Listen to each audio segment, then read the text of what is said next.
What's up? Welcome back to Nowstalgia. Dave here with a review of Saturday Night, the new comedy drama film from Jason Reitman about the 90 minutes to air of the first episode of Saturday Night Live in 1975. This is, of course, Jason Reitman's first film since he got involved with the recent Ghostbusters reboots. And, of course, Reitman is a filmmaker who has been up and down, to say the least. Great successes such as Juno, less successful films as well.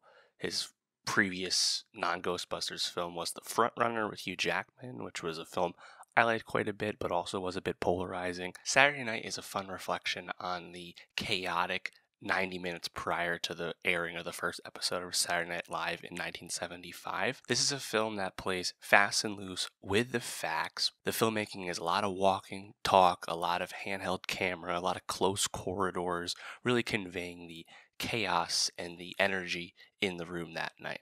Saturday Night is filled with tons of familiar young actors. Gabriel LaBelle, Rachel Sennett, Lamorne Morris, Corey Michael Smith, Dylan O'Brien, and they're playing lots of familiar faces from the 70s era comedy scene. And yet, because the film is so expansive, we don't have a lot of time to spend with any one character apart from LaBelle's Lorne Michaels. We're very much on the surface in the larger ensemble piece. The film definitely plays fast and loose with the facts, ratcheting up tension, conveniences, contrivances to be expected.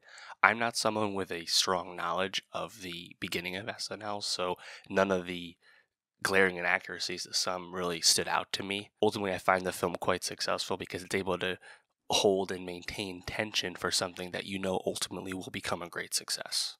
I would have loved to spend more time with the actual comedy, because when you do get bits of it, Corey Michael Smith's Chevy Chase, Dylan O'Brien's Dan Aykroyd, it's hilarious.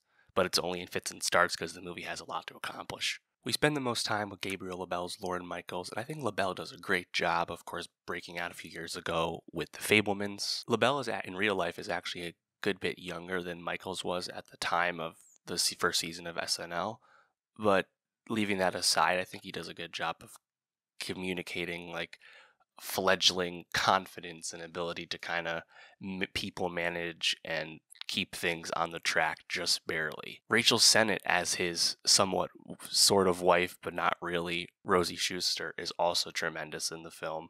And their, strained dynamic of they're married but they're not really together type thing is one of the few pieces of like character depth you get in the movie. Corey Michael Smith, to my credit, is doing a fantastic impression of Chevy Chase, really effective. I would love more of him.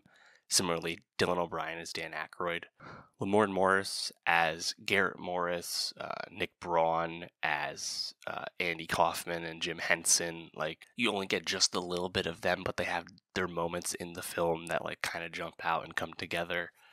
Finn Wolfhard has a small role. Cooper Hoffman, honestly, is excellent as Dick Ebersol, and Ebersol's attempts to wrangle and control Lorne Michaels and the cast of this and the production of this movie for everyone's benefit is a key piece of conflict in the film. And I gotta say, Cooper Hoffman looks more and more like his father since a few years past Licorice Pizza, and he's great in the movie. He has small parts. Matthew Rhys as George Carlin, small but effective. J.K. Simmons as Milton Berle, Kaya Gerber as Chevy Chase's fiance at the time, John Batiste as Billy Preston. But I think the other most notable character has to be Willem Dafoe as David Tebbutt, who was the head of talent at NBC at the time. And this will probably rub some people the wrong way who know these things. Again, I didn't know this till doing the research, but Tebbutt was actually a big champion of SNL and was involved with the production in the lead up to the first episode. But in the movie, Dafoe's Tebbutt is positioned as a large skeptic of the show, and his desire to let them fail and move on, and this is being done as a negotiating ploy with Johnny Carson in terms of when they run his reruns on NBC and whatnot. That being said, I don't mind the fast and loose stuff. I don't mind the contrivances. Watching the movie and seeing how many times Lorne Michaels goes up and down floors and leaves the building in the 90 minutes before the first episode, it's like it kind of strains credulity, strains belief. Finding one of his ace writers outside in a bar. John Belushi, also, of course, a key member of the cast at that time, and he's a key member of the movie, played by Matt Wood, and yet you don't really get like the physical comedy of Belushi all that much in this movie. It's more about the desire to manage his ego and his presence and his already simmering conflict with Chevy Chase. So I feel like this is a movie that if you have deep knowledge of the time, you'll probably recognize references and future developments, but also will probably be more critical of things that you understand are inaccurate. So I don't know. It's a tough spot in terms of like the true audience for this movie, but I really had a great time with it. I think it's really well done, and the filmmaking definitely helps kind of liven it up with all the handheld camera, and I believe it's 16 millimeter. Like it looks great. Definitely production design, costume, hair. Like it definitely looks like the 70s as well.